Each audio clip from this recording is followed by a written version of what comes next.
Hi friends, host Eric here, host Talking with Fitness People. I totally do not have time to make this video, but I'm going to try to squeeze it in anyway before I leave for work. I had this notion of the cognitive functions as role players in a road trip. So, if we were to imagine this, it doesn't matter what slot they're in. So we could change this from 1s and 2s to some other kind of numbering. You know, we could change it to A's and B's. Alright, there we go. So the driver, ideally in this car you've got a client who wants to go somewhere, is being chauffeured. That's your FI, okay? And that client wants to be chauffeured where he wants to go.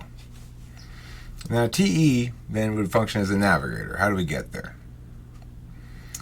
But FE is the spokesperson. And where we're driving to is a tricky area. It goes through lots of little independently ruled towns and villages. And each of them have different, protocols and stuff. And to get through them all, the navigator needs a spokesperson to get out of the car and schmooze everybody. That's FE. Now, I'm going to skip D and F for a second, and G. Now, whispering in the client's ears some other possibilities about where the client might want to go is NE. Sitting in the back seat with the client. Driver, front seat, navigator, passenger seat. There's 4 rows of seats here.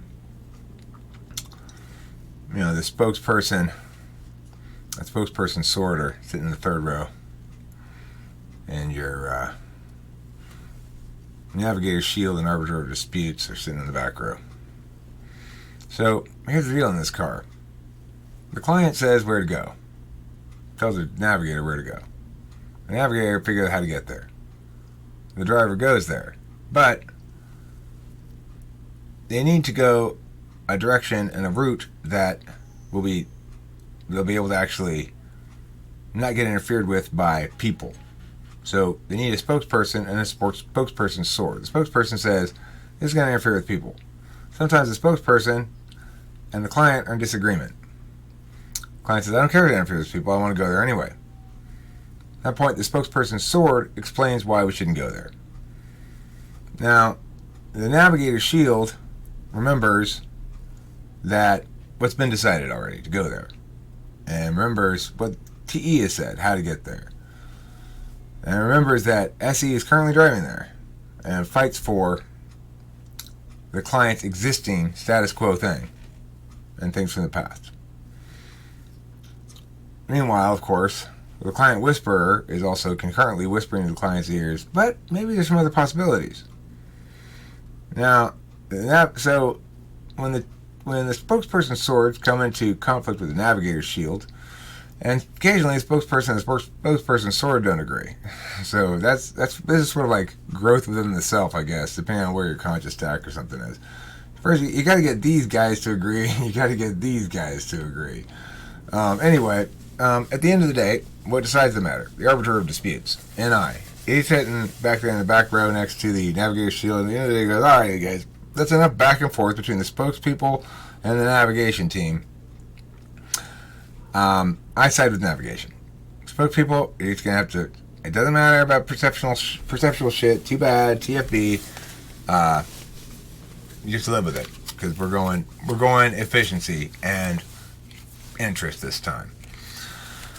Or sometimes NI, the arbiter of disputes, will go, look, it's too selfish. It's too imperfect a way of getting there. We're going with the spokespeople this time. I'm crossing that off the list. Sorry, client, you're not going there. So that's my notion here for a car full of people going somewhere as a metaphor for cognitive functions. And just a metaphor, but I think it's kind of fun idea. See what you say about it. If you think I got some of this wrong in some way, or you got a different understanding of it, give me your 8-seat car. Remember, there's four rows. You can put it on whatever row you want, I guess. It doesn't really matter. But that's it. Thanks for watching. I got to go to work. Don't forget.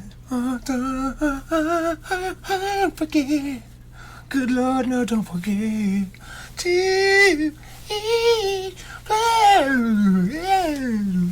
TFG. I hate fucking vocal acrobatics like that.